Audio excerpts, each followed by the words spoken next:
Football.fr, fournisseur officiel de football. Salut les amoureux du ballon rond, ravi de vous retrouver. On commence tout de suite ce JT avec l'Olympique Lyonnais qui continue sa descente aux enfers. Toujours bon dernier de Ligue 1 avec 7 points, la direction du club a décidé de trancher dans le vif en écartant Fabio Grosso. Le coach italien a été mis à pied ce jeudi et c'est désormais officiel, il a été démis de ses fonctions.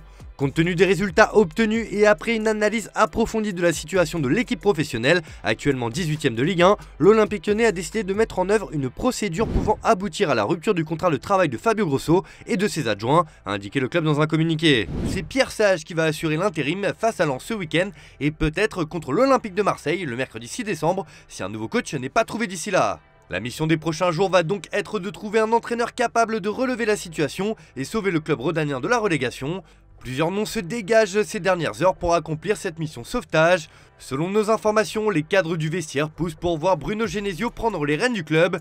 Libre depuis son départ du Stade Rennais il y a quelques jours, il connaît parfaitement la maison OL et serait tenté par le challenge de sauver son club de cœur. Mais le technicien français n'est pas le seul coach à être cité.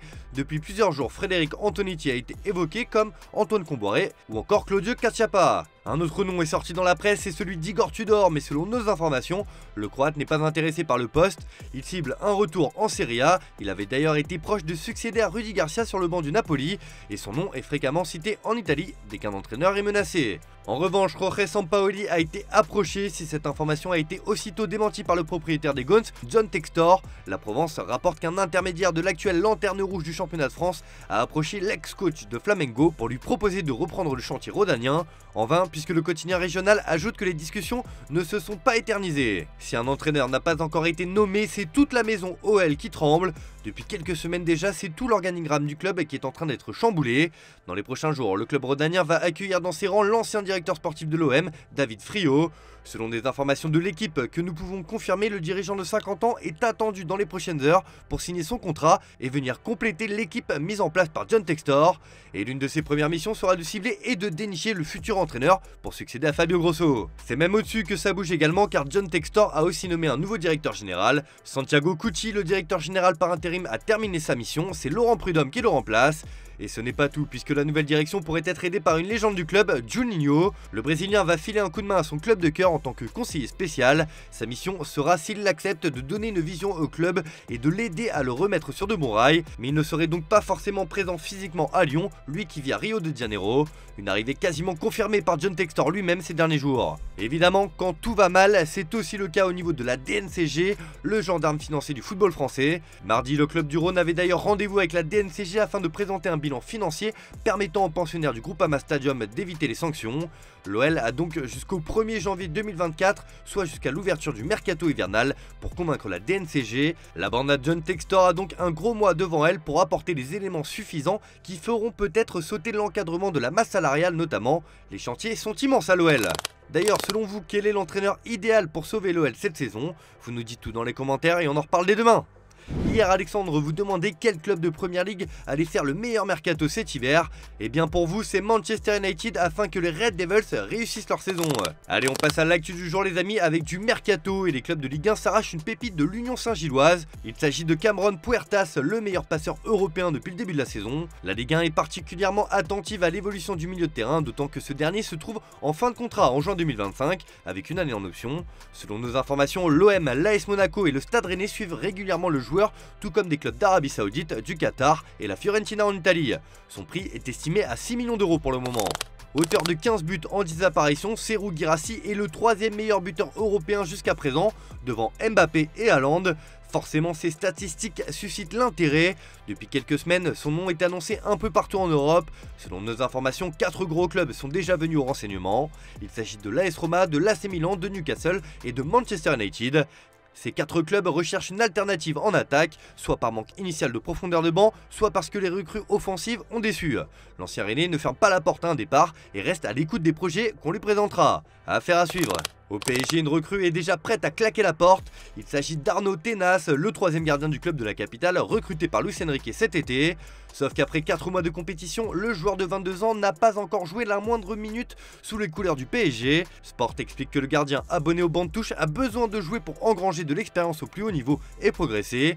Le journal catalan ajoute qu'un départ cet hiver n'est pas du tout exclu. On s'orienterait même vers un prêt pour le joueur sous contrat jusqu'en juin 2026. Une solution qui semble plaire au principal intéressé. Reste à savoir si Luis Enrique donnera son feu vert. Même chose en ce qui concerne le PSG qui voit en lui un pari sur l'avenir. Affaire à suivre. Des nouvelles d'André Di Maria qui s'éclate cette saison du côté de Benfica. En fin de contrat avec le club lisboète avec qui il vit une belle saison sur le plan personnel, malgré l'élimination précoce en Ligue des Champions hier, le gaucher ne devrait pas activer l'option d'une saison supplémentaire. D'après les informations de Disport Radio en Argentine, il retournera à Rosario Central pour y finir son immense carrière. À 35 ans, l'ancien parisien en profitera pour disputer la Copa Libertadores et retrouver le continent sud-américain dans son club formateur. Peut-être le dernier joueur romantique du football à l'heure actuelle. En Argentine, justement, l'Albiceleste connaît quelques remous ces derniers temps. En effet, Lionel Scaloni, le sélectionneur argentin, a laissé planer le doute sur son avenir à la tête de l'équipe. Les médias locaux assurent que le problème viendrait de divergences avec la fédération concernant une prolongation de contrat et d'autres soucis d'ordre logistique. Une chose est sûre, Lionel Messi n'a pas du tout apprécié la sortie médiatique de son entraîneur. Et apparemment, il y a eu un énorme clash entre les deux hommes. Le média rapporte que le Ballon d'Or 2023 a eu une discussion intense, brève, mais agitée avec Scaloni après la victoire de l'Argentine contre le Brésil lors de la dernière trêve internationale. Mario Balotelli n'a pas sa langue dans sa poche quelques jours après être sorti indemne d'un accident de la route impressionnant à proximité de Brescia en Italie. L'ex-international transalpin s'est confié sur sa carrière à TV Play sur Twitch en évoquant principalement son passage délicat à Liverpool. Son expérience à Anfield a surtout été marquée par une relation tumultueuse avec son entraîneur de l'époque, Brendan Rodgers. Selon lui, c'est le pire entraîneur qu'il a rencontré dans sa carrière depuis ses débuts professionnels. Il a qualifié de désastre le manager britannique sur le plan humain. Déjà assuré de disputer les 8e de finale, Manchester City a consolidé sa première place dans le groupe G en arrachant la victoire face au RB Leipzig 3-2 mardi soir en Ligue des Champions. Buteur à la 54e minute, Erling Haaland a été l'un des grands artisans de la victoire des Citizens. Au-delà du résultat, l'attaquant norvégien est devenu le plus jeune joueur à atteindre la barre des 40 buts en Ligue des Champions comme le relais As. Du haut de ses 23 ans et 4 mois, l'ancien joueur du Borussia Dortmund devance un certain Kylian Mbappé, 23 ans et 10 mois, et Lionel Messi, 24 ans et 4 mois. Le Norvégien est inarrêtable dans toutes les compétitions. Hier soir, Jude Bellingham a encore régalé les fans du Real Madrid face à Naples. Auteur d'un but et d'une passe décisive, l'Anglais a encore éclaboussé l'Europe de son talent. Le milieu de terrain continue encore et toujours d'impressionner. Pour son coach Carlo Ancelotti, le joueur de 20 ans est un cadeau pour le football. L'Italien se prête même au jeu de la comparaison entre son numéro 5 et Zinedine Zidane. Rien que ça. La verdad es que Bellingham sorprende cada día.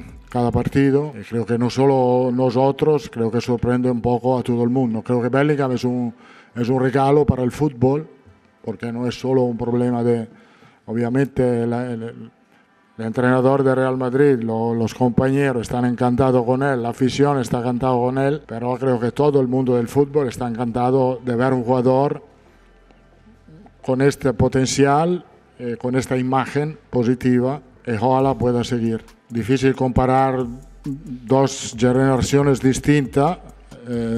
Lo que veo es de distinto, una llegada que dentro del área que Zidane no tenía, es una calidad de Zidane individual que Bellingham no tiene. Ahí creo que hay diferencia. Esto es el fútbol moderno. Creo que el fútbol moderno quiere más jugadores físicamente fuertes como es Bellingham, que son capaces de cubrir mucho campo muy rápidamente. Des nouvelles de Ressé en situation d'échec au PSG et loin de faire ses preuves à Las Palmas, Stoke City ou encore à la Sampdoria, l'attaquant espagnol espérait enfin relancer une carrière qui s'était étiolée au fil des années en s'engageant en faveur de Coritiba. Mais l'aventure du joueur de 30 ans a rapidement tourné au vinaigre au Brésil. L'Espagnol n'est apparu qu'à 6 reprises avec l'actuel 19e de la Serie A brésilienne. Condamné à la relégation, le club a annoncé ce jeudi se séparer des services de Ressé Rodriguez dans l'optique d'entamer la restructuration de l'équipe pour la saison prochaine. Son nom circulait du côté de la presse normande depuis plusieurs jours, c'est désormais officiel. Ce jeudi matin, Nicolas Sub a été intronisé à la tête du Stade Malherbe de Caen. Le technicien de 44 ans qui était jusqu'ici aux commandes de la réserve succède à Jean-Marc Furlan, remercié début novembre en raison des mauvais résultats. Celui qui n'a connu que Malherbe dans sa carrière de joueur aura la lourde tâche de maintenir le club en Ligue 2, lui qui occupe actuellement la 16e place à seulement 3 points de la zone rouge. C'était attendu depuis de longues semaines, là aussi c'est officiel, Mehdi Benatia débarque enfin à l'OM, en pleine restructuration notamment après la réunion houleuse du 18 septembre dernier avec les supporters phocéens. L'OM, toujours présidé par Pablo Longoria et entraîné par Gennaro Gattuso, frappe un nouveau grand coup. L'ex-défenseur central arrive en qualité de conseiller sportif du président Longoria. Allez, on termine ce JT avec la traditionnelle image du jour les amis. Elle nous vient des supporters lensois qui ont vécu une sale soirée hier à l'Emirates Stadium contre Arsenal, mais cela ne les a pas empêchés de soutenir leur équipe malgré la lourde défaite. La passion quoi qu'il arrive. Allez, bonne soirée à tous, on se retrouve dès demain sur Foot Mercato.